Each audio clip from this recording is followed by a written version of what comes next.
Bonjour à tous, je suis Fred de la chaîne The Fred Ludo Game, j'anime cette chaîne. Et soyez les bienvenus. Je pense que ça a échappé à personne, nous sommes en confinement. C'est une situation extraordinaire, c'est une situation qui sort du commun et qui a bouleversé nos vies au quotidien. Mais pas que, ça a également bouleversé notre pratique du jeu de société. Alors ça n'a pas dû vous échapper, mais régulièrement, on retrouve des publications non pas sur nos sites préférés, mais sur les grands médias, voire à la télé, où on retrouve les vertus du jeu de société. Seulement voilà, le jeu de société, en fonction de la personne auquel on s'adresse, n'aura pas le même sens. Et oui, certains d'entre vous me voient arriver avec mes grands sabots. Nous sommes des joueurs, donc forcément le jeu de société chez nous est synonyme plutôt de ce qu'on appellera le jeu de société moderne. Cependant, et comme toute activité, il y a des personnes dont le jeu de société va s'apparenter au grand jeu de société. Quand je dis grand jeu, c'est pas forcément péjoratif. Et attention, ne faites pas d'amalgame. Car en effet, sur l'ensemble de ces articles, en photo, très souvent, nous voyons arriver un Monopoly, un Cluedo, et autres jeux de cette époque-là. Et la vue de ces jeux ont parfois provoqué chez vous des crises d'urticaire, voire autre chose. C'est également à ce moment-là où j'ai commencé à lire très souvent un terme, les non-joueurs. Alors je me suis posé une question, car je me suis retrouvé en train d'utiliser ce terme, mais je n'en avais pas de définition relativement précise. Alors je vous ai posé la question sur les groupes Facebook que je fréquente. Vous avez été très nombreux à me répondre. Une bonne partie des réponses faisaient référence aux PNJ, les personnages non-joueurs, qu'on retrouve très souvent dans l'univers du jeu de rôle. Et après, j'ai eu toutes sortes de définitions et de concepts. Et c'était très intéressant de vous lire. Mais il a fallu que j'en tire une synthèse. Alors je vais vous proposer ma synthèse. Attention, j'ai pas dit que c'était la vérité, c'est ma synthèse à moi. Le non-joueur, en réalité, est une personne qui n'a pas de connaissances particulières dans le monde ludique moderne, soit par ignorance, et ce n'est pas péjoratif, soit peut-être parce qu'il n'a tout simplement pas envie. Cependant, le non-joueur est un joueur. Eh oui, il a une pratique du jeu peut-être beaucoup plus épisodique que la nôtre, avec des jeux qui aujourd'hui peut-être ne vous amusent plus, mais néanmoins, ça reste un joueur comme un autre. Pour étayer ce que je viens de vous dire, après tout, regardons-nous. Nous sommes tous des joueurs, pourtant nous n'avons pas forcément la même approche du jeu. Certains aiment jouer en solo. J'avais déjà évoqué ce sujet-là. Jouer en solo, ça veut pas dire qu'on n'est pas d'amis, qu'on est associable. Ça veut dire simplement que l'on aime cette forme de jeu. Tout simplement. C'est un mode de jeu comme un autre. Certains veulent jouer en duo, d'autres préfèrent des grandes tablées, certains aiment les jeux qu'on appelle à l'allemande, d'autres préfèrent les jeux de combat, certains préfèrent les jeux cérébraux, certains seront abstraits, et la liste est longue et non exhaustive. Il n'y a pas un vrai profil de joueur, il n'y a pas un joueur dit « Non, il y a toutes sortes de profils du joueur, l'essentiel c'est de trouver un réel plaisir dans votre manière de jouer. Et c'est ça qui est bien, parce que c'est la multitude des profils qui participent à la richesse du monde ludique. Alors je vais également revenir sur ces jeux qui sont tellement détestés par la communauté. Pourtant, beaucoup d'entre vous ont sans doute eu leur première émotion ludique à travers ces jeux. Et c'est très vrai pour ceux de ma génération. Ma vie ludique, pendant très longtemps, ça a été la bonne paye, ça a été le destin, ça a été le Monopoly, le risque, diplomatie. Ces jeux-là ne sont pas des mauvais jeux en soi. Ils correspondent à une époque, tout simplement. Il n'y a pas de mauvais et bons jeux. Il y a des jeux qui vont trouver un public. Certains, ce seront des jeux de niche, avec un public de niche. D'autres, ce seront des jeux qui vont rassembler un maximum de joueurs, même au-delà de la communauté ludiste. À chaque jeu, il y a son public et inversement. Mais en aucun cas, on peut définir ces jeux-là comme nuls. Alors, pour continuer, je me suis basé sur cet excellent recueil qui s'appelle « Les jeux de société de mon enfance ».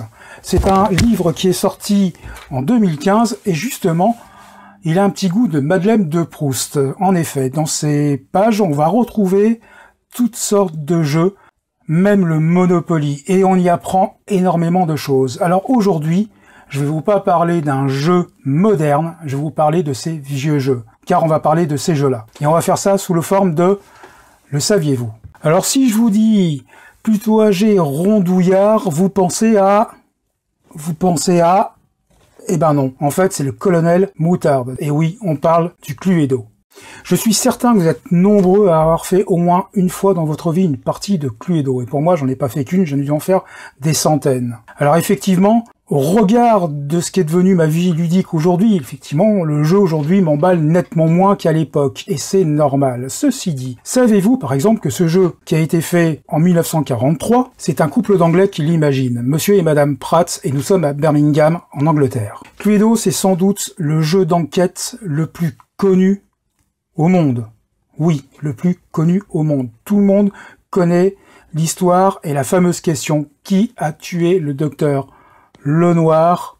Dans quelle pièce et avec quelle arme? Du moins pour la version française. Tout le monde se souvient également des personnages, Mademoiselle Rose, le colonel Moutarde, qui d'ailleurs dans les dernières versions n'est plus colonel mais un ancien joueur de rugby. Et puis le docteur Olive, d'ailleurs qui viendra lui aussi, je ne sais pas pourquoi, Monsieur Olive dans les dernières versions, à croire qu'elle était radiée de l'ordre des médecins. Et pour compléter, il nous manque bien sûr Leblanc, Madame Pervenche et le professeur Violet, qui dans les dernières versions, je ne sais pas pourquoi non plus, est devenu milliardaire dans l'industrie du jeu vidéo. Alors le jeu, pas loin de 80 ans, a connu forcément énormément d'évolutions. Les pièces parfois ont changé de nom. Par exemple, le petit salon qui viendra une salle de bain. Mais on ne sait pas pourquoi, j'en ai strictement aucune idée. Naturellement, il n'y a pas que les pièces qui ont changé de nom, le jeu s'est adapté au gré des licences, et on va retrouver des Harry Potter, on va retrouver des Simpsons, on va retrouver toutes sortes de licences.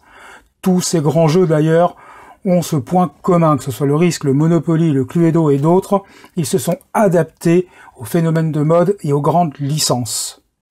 Le deuxième jeu que je vais vous parler, c'est le Milborn. Et sur le Milborn, il y a plein de choses à dire. Le Milborn, comme chacun le sait, est un jeu de cartes qui est édité chez Dujardin. Il faut savoir que le Milborn fait suite à un autre jeu de Dujardin, qui est l'Autoroute. Et pourquoi un lien entre les deux? Autoroute, Milborn, tout simplement c'est parce que Edmond Dujardin travaillait dans la fourniture de matériel pour les auto-écoles. Eh ouais.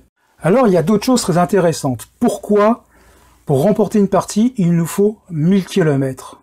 Pourquoi pas 100, 200, 500, 2000, 20 000?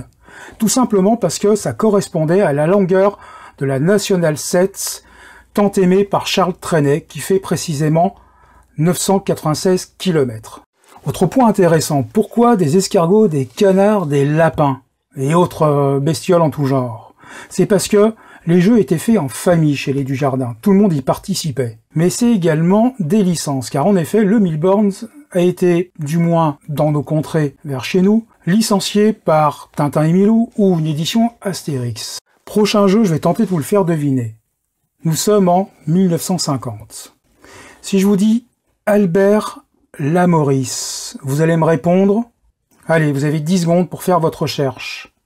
Normalement, vous devrez trouver quelqu'un qui est un scénariste, qui a été oscarisé, qui est producteur et réalisateur français de cinéma. C'est un amateur d'échecs, et il imagine en 1950, vers la fin des années 50, un jeu qu'il va appeler Conquête du Monde, mais qui à sa sortie deviendra Risk. Le Risk a la vertu suivante, c'est que ce jeu, c'est souvent été la porte d'entrée pour tous ceux aujourd'hui qui jouent à des wargames. Que vous le vouliez ou non, des tas de gens se sont intéressés à ce genre de jeu particulier, qui est le wargame, et le Risk, c'est une excellente boîte pour commencer vos conquêtes. Alors je ne sais pas si vous vous souvenez très bien des règles, mais les règles permettent de faire des alliances. Et oui, on peut faire des alliances et des pactes de non-agression que l'on pourra parfaitement abroger quelques tours plus tard, si le cœur vous en dit. Naturellement, tâchez d'être prudent dans ce genre de décision, car pour les prochaines parties, les joueurs avec qui vous avez joué risqueront de s'en souvenir. Soyez prudents. Alors tout comme les jeux précédents, le Risk s'est décliné en une multitude de licences, de Star Wars en passant par je ne sais plus quoi, il y a même une édition Napoléon.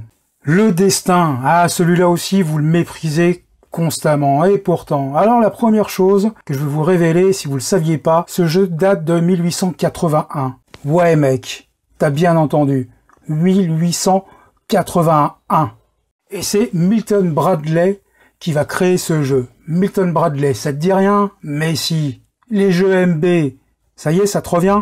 C'est monsieur Milton Bradley himself qui en 1881 va créer ce jeu que vous détestez tant? Alors ce jeu avait la particularité, et à l'époque c'était quelque chose, c'est qu'il était en relief. Et oui, souvenez-vous de la boîte. Hormis qu'il y avait pour se déplacer non pas un dé, mais une roue, il y avait également tous ces petits bâtiments qu'on mettait en insert. Et ça, c'était quelque chose. D'ailleurs, plus tard, un autre jeu aura le même effet. Je vais pas en parler, mais c'est le jeu qui s'appelle Hôtel. Allez, bien sûr, je pouvais pas ne pas parler du Monopoly. C'était pas possible tellement que ce jeu est méprisé. Et pourtant, c'est le best-seller du monde ludique, ce jeu. C'est le best-seller. Alors, le créateur du Monopoly s'appelle Charles Darrow. Et il a l'idée de ce jeu juste après la crise de 1929, où il voyait les Golden Boys se jeter du haut des buildings. Ça l'a profondément marqué. En 1931, Charles Darrow est au chômage. Et je vous garantis qu'il y a trop de chômage sans moyen de subsistance aux États-Unis, sincèrement, c'est pas la grande classe. Aux États-Unis, c'est un pays simple. Tu marches ou tu crèves. C'est pas compliqué chez eux. Alors, Charles Darrow a la bonne idée de s'intéresser à un jeu qui est sorti quelques années plus tôt. Le jeu s'appelle Landlord's Game. Landlord's Game. C'est dur à dire. Le jeu en question est le fruit du travail d'Elizabeth Magie, une quaker de l'Illinois qui était effarée par le pouvoir grandissant des propriétaires fonciers. Et là, je pense que tout de suite, vous avez fait le raccord entre les deux jeux. En effet, le leitmotiv d'Elizabeth, c'est, du moins dans son jeu, je suis propriétaire, tu passes sur mes terres, tu me dois un loyer. Et là, je pense qu'à quelque part, la relation avec le Monopoly est plus qu'évidente. Et naturellement, Charles Darrow va s'en inspirer. Alors, tout le monde connaît ce jeu. Sachez néanmoins, par exemple, qu'il y a un championnat du monde de Monopoly. Sachez également qu'en France, il y a un championnat de France et que si vous remportez le championnat de France, vous êtes qualifié pour les championnats du monde. Le Monopoly a un autre avantage. Eh oui, c'est comme la belote. Tu changes de pays, tu changes de règles. À tel point que Yann Rev a dû faire une vidéo pour expliquer les vraies règles du Monopoly. Comme quoi, tout le monde le connaît, tout le monde le méprise, mais personne ne sait y jouer. Je vous donne un exemple. Lorsque vous êtes en prison, enfin votre pion, est-ce que vous touchez un loyer? Allez, je vous laisse 10 secondes. Eh ben non. En fait, si. Dans la règle officielle, on touche un loyer. Simplement voilà, en France, on a modifié la règle en 1960 car on trouvait ça complètement immoral de toucher un loyer lorsqu'on était en prison. Autre point qui me fait souvent rire, les fameuses cartes chance. Généralement, quand vous en piochez une, il y a 9 chances sur 10, c'est le cas de le dire, que ce soit une de galère. En effet, les cartes chance sont issues du jeu original et n'ont pas été rebaptisées. Mais en réalité, si on avait dû aller jusqu'au bout, il aurait plutôt fallu les appeler hasard. Et comme tout le monde le sait, le hasard fait rarement bien les choses. Enfin, pour terminer avec ce jeu incroyablement mauvais, si j'en crois tout ce que j'arrive à lire, le Monopoly s'est décliné en une multitude de versions et de licences. Au-delà d'ailleurs des grandes licences à la Harry Potter, la Star Wars et je ne sais quoi, il y a des versions régionales pour la ville de Lyon, de Bordeaux. La créativité autour de ce jeu, du moins pour l'adapter, est sans limite. J'avais envie vraiment de faire une mise au point sur ces jeux que tout le monde déteste. Mais je suis certain qu'au fond de vous, vous les détestez pas tant que ça. Mais peut-être que votre expérience ludique a fait qu'aujourd'hui, ces jeux ne vous intéressent tout simplement plus. Mais sachez que ces jeux sortent régulièrement chez des tas de foyers. C'est peut-être des non-joueurs, comme on dit, des joueurs qui jouent d'une manière épisodique. Et soyez convaincus qu'ils prennent toujours autant de bon temps avec ces jeux. Et moi aussi.